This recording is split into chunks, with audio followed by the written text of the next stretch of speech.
प्रधानमंत्री नरेंद्र मोदी मध्य प्रदेश के दौरे पर थे। रीवा में उन्होंने राष्ट्रीय पंचायती राज दिवस पर आयोजित पंचायती राज सम्मेलन को संबोधित किया।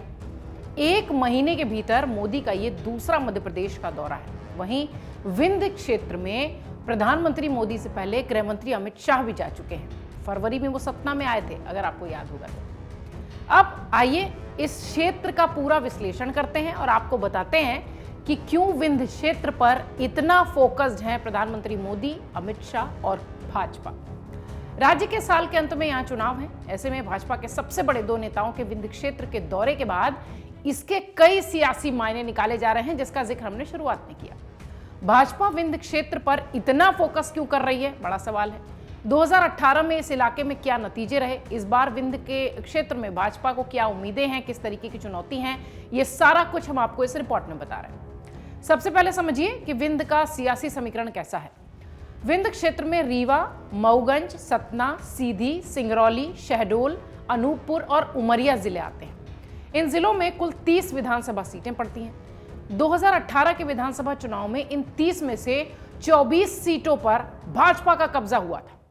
109 सीटें जीतने वाली भाजपा को ग्वालियर चंबल क्षेत्र में भारी नुकसान हुआ था और वहीं बाकी के क्षेत्रों में भी पार्टी को 2013 के मुकाबले कम सफलता मिली थी। लेकिन यह विंध्य का इकलौता क्षेत्र था जहां भाजपा ने 2013 से भी बेहतर प्रदर्शन किया था। 2013 के विधानसभा चुनाव में 165 सीटें जीतने वाली भाजपा को इस क्षेत्र में 16 सीटें मिली थी, जबकि कांग्रेस के खाते में मात्र 12 सीटें गई थी। राजनीतिक विश्लेषकों का यह कहना है कि भाजपा इस इलाके में मिली सफलता को फिर से दोहराना चाहती है, लेकिन उसके सामने इस बार कई बड़ी चुनौतियां हैं।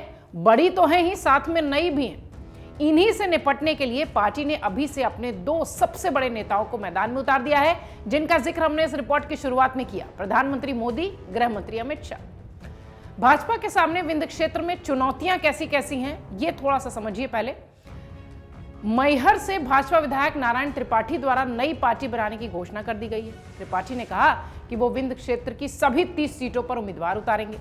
वहीं राज्य में चुनाव लड़ने का ऐलान कर चुकी आम आदमी पार्टी को भी सबसे ज्यादा उम्मीदें इसी क्षेत्र से हैं। खासतौर पर सिंगरौली जिले से यहां पार्टी का मेयर है। पिछले साल जुलाई में हुए नगरीय निकाय चुनाव में यहां पार्टी का प्रदर्शन उम्मीद के अनुसार नहीं रहा। एक्सपेक्टेशन जैसी थी वैसा रिजल्ट नहीं आया। क्षेत्र में पार्टी को रीवा और सिंगरौली नगर निगम में हार का सामना करना पड़ा।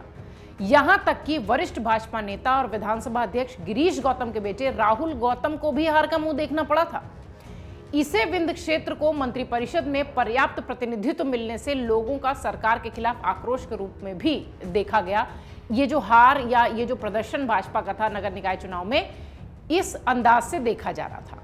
2020 में बनी शिवराज सरकार में इस क्षेत्र से केवल राम खेलावन पटेल को ही मंत्री बनाया गया था। माना यह गया कि नगर निकाय चुनाव में जो परिणाम आए हैं वो आम लोगों का आक्रोश है, नाराजगी है। अब इस क्षेत्र में प्रधानमंत्री पहुंचे हैं। अब प्रधानमंत्री के दौरे से विंध्य क्षेत्र में क्या बदलाव होगा, इस पर भी राजनीतिक पंडित कुछ कहते हैं।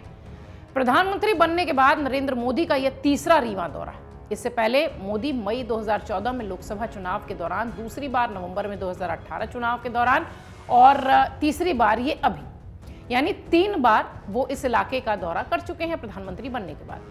प्रधानमंत्री नरेंद्र मोदी के रीवा में होने वाले कार्यक्रम के साथ भाजपा विंध्य में अपनी पकड़ मजबूत बनाए रखने की कोशिश कर रही है। चुनावी जानकार ये भी कहते हैं कि प्रधानमंत्री का ये इस क्षेत्र में होने वाला संभावित नुकसान की भरपाई में मदद हो, इसलिए प्रधानमंत्री मोदी को आगे किया जा रहा है। अब आपको बताएं, जिन दो बड़े चेहरों की बात हम विंध्य क्षेत्र के लिए कर रहे हैं, उसमें दूसरा नाम है गृह मंत्री अमित शाह। अमित शाह के दौरे के दौरान क्या हुआ था ये भी आपको बताते हैं। 2 महीने पहले फरवरी में केंद्रीय गृह मंत्री अमित शाह जब विंध्य क्षेत्र में भाजपा की स्थिति का जायजा लेने के लिए वहां पहुंचे थे, तो यहाँ सतना के दौरे पर वो थे और शाह ने बीजेपी कार्यकर्ताओं के साथ मुलाकात के अलावा कई सारे बड़े नेताओं और जिलों के कोर कमेटी के साथ बैठक भी की थी। इस बैठक की भी खासा चर्चा भी हुई थी। बैठक में विंध्य क्षेत्र के नेताओं के अलावा मुख्यमंत्री शिवराज सिंह चौहान रहे, पार्टी के प्रदेश अध्यक्ष वी.डी. शर्मा रहे, संगठन के महासचिव हितानंद शर्मा रहे। ये सारे लोग इस बैठक में उपस्थित थे। अमित शाह पार्टी के नेताओं के साथ बैठक में जातिगत गणित, सरकार की योजनाएं और कामकाज की जानकारी, इन तीनों के साथ इस बैठक को कर रहे थे और इन तीनों बिंदुओं पर उन्होंने काम किया। इन सब के अलावा शबरी माता की जयंती के मौके पर कोल जनजाति के महाकुंभ में भी वो शामिल हुए थे। आपको याद होगा, तस्वीरें हमने आपको दिखाई थी। और इसी दौरान शाह ने तत्कालीन कांग्रेस सरकार पर यहीं से जमकर हमला बोला था। अमित शाह ने कहा था कि कांग्रेस सरकार ने जनजाति वर्ग के कामों को रोका था, जिन्हें शिवराज सरकार ने दोबारा शुरू किया है। विंध्य में फिर पकड़ बनाने के लिए कांग्रेस की क्या कोशिश है, यह भी देखने वाली बात होगी, क्योंकि दो महत्वपूर्ण और बड़ी पार्टियां यही हैं मध्य प्रदेश की जमीन पर। और कांग्रेस इस बार यह दावा कर रही है कि इस बार कांग्रेस के अलावा और किसी को यहां कुर्सी नहीं मिलेगी।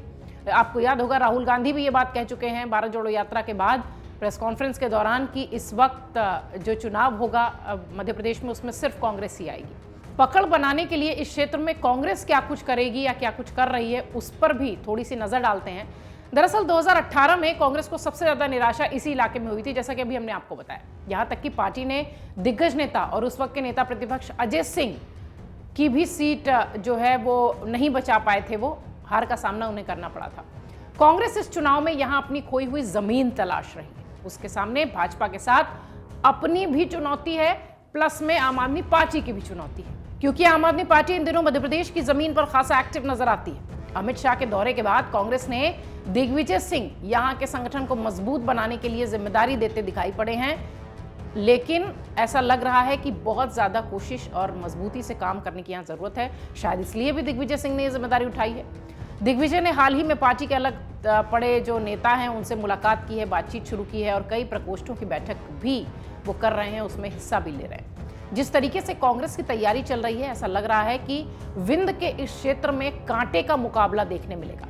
और तब जब भाजपा की ओर से प्रधानमंत्री मोदी और खुद गृह मंत्री अमित शाह इन इलाकों पर फोकस हैं, या इनके चेहरों के साथ भाजपा इन इलाकों पर फोकस है, इसलिए भी कांग्रेस को बहुत ज्यादा काम करने की जरूरत इन इलाकों में होगी।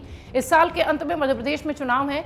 निश्चित तौर पर चाहे वो ग्वालियर चंबल का इलाका हो, चाहे विंध्य का क्षेत्र हो, ये दोनों ही इलाके दोनों ही पार्टियों के लिए नाक की भी लड़ाई है, साख की भी लड़ाई। इसलिए इन इलाकों की जो सीटें होंगी उसका मुकाबला बेहद रोमांचक होने वाला है। मन से उजाला कर चले, मन से उजाला कर चले, एक अमर उजाला।